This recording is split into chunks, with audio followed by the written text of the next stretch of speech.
Hello, నా పేరు నరసింహాచారి. నేను గత 6 నెలల నుంచి ఐ కాఫీ వాడుతున్నాను. దీని ద్వారా షుగర్ చాలా కంట్రోల్లో ఉంది. హెల్త్ పరంగా ఎలాంటి సమస్యలు లేవు.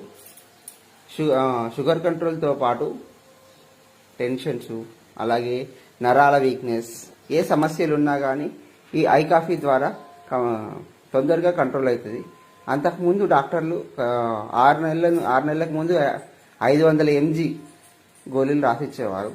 ఇప్పుడు నేను మెల్లమెల్లగా గోళీలను లేకుండా ఆ 6 నెలల నుండి షుగర్ కాఫీ తాగడం మూలంగా నేను మెల్లగా టాబ్లెట్స్ అనేవి తక్కువ చేసుకుంటూ ఈ కాఫీ పొడి ఎక్కువ తాగుతున్నాను. సో దయచేసి ఎవరైనా షుగర్ పేషెంట్స్ ఉన్నవాళ్ళు నా 450, 500 డాక్టర్ దగ్గరికి వెళ్తే ఇది కంట్రోల్ కాదు, అసలు ఇన్సులిన్ తీసుకోవాలి అని చెప్పే ప్రతి ఒక్కరికి కూడా